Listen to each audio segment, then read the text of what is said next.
Ho, ho, ho. Ouais, ouais. Coupé, on la refait. Ho, ho, ho. Ouais, ouais, hein. Je vais bientôt te bouffer, moi. Hein? Quoi? Ho, ho, ho. C'est pas bientôt fini, ces conneries? Ouais, c'est bientôt Noël. J'adore dire ça, surtout en plein été. Ou dès que c'est le mois de janvier, c'est pas mal aussi. 2023, c'était pas terrible, hein, mais en 2024, janvier, on a déjà commencé à dire ça.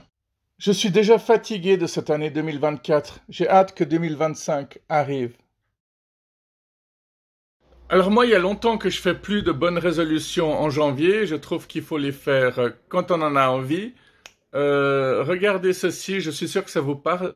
Alors ça, c'est la bonne résolution pour 2024 et ceci est la réalité en 2024. Ouais, ouais, vous avez tous craqué, hein. Les chevaux, c'est quand même une belle bande d'ongulés. Les poneys, quand il y en a un, ça va. Ils s'installent dans nos écuries et nous enlèvent le foin de la bouche. Je ne suis pas raciste, j'ai un ami Shetland.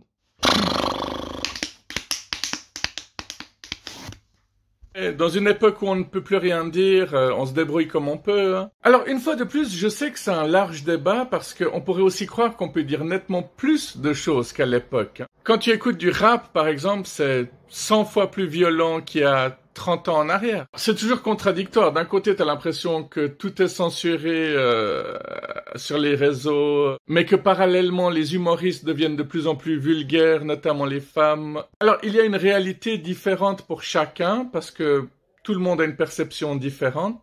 Mais il y a un autre truc auquel je pense régulièrement. On dit toujours que les inconnus, Coluche, ils auraient plus pu dire ce qu'ils disaient à l'époque.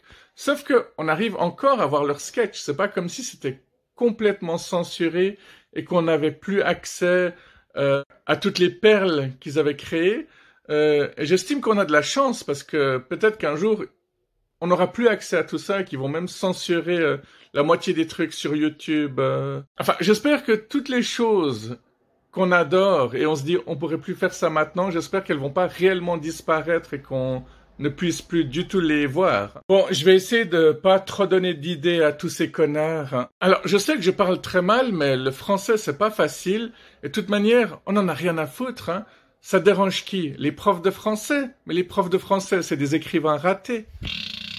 Au passage, j'avais discuté de tout ça avec un de mes abonnés, je lui fais un grand coucou au passage. Si ta vie de 2023 était un film, quel serait le titre de ce film? Quelqu'un a répondu, moi ce serait Mission Impossible. Et vous? Alors, si jamais j'accepte comme réponse, je n'ai pas vu de film de 2023. Certaines choses deviennent meilleures en prenant de l'âge, un peu comme moi. Sacré Keith. Irremplaçable. Est-ce que vous vous souvenez de cette chanteuse qui avait fait le buzz parce qu'elle était habillée en stripteaseuse pendant le mariage de sa meilleure amie ou de son ami, je sais plus? Ouais. On pourrait se dire que les gens ne savent plus quoi raconter, mais ça fait des siècles qu'on se le dit déjà, hein. Le fait est qu'elle avait attiré beaucoup plus l'attention sur elle de tous les invités plutôt que sur la mariée, et ça passe très très mal. Si tu tombes, je serai là. Signé, le Sol. Bon, j'en profite pour souhaiter une bonne année à tous ceux à qui je ne l'ai pas encore dit, et aussi à ceux à qui je ne l'ai jamais dit de ma vie.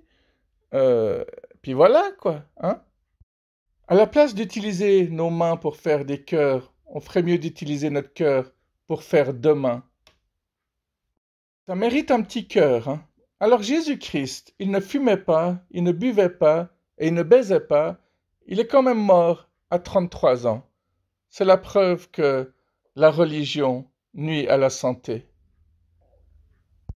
Et sinon, nous avons enfin réussi à photographier le cerveau de l'homme. Voilà, c'est tout pour moi. Prenez soin de vous. Allez, ciao!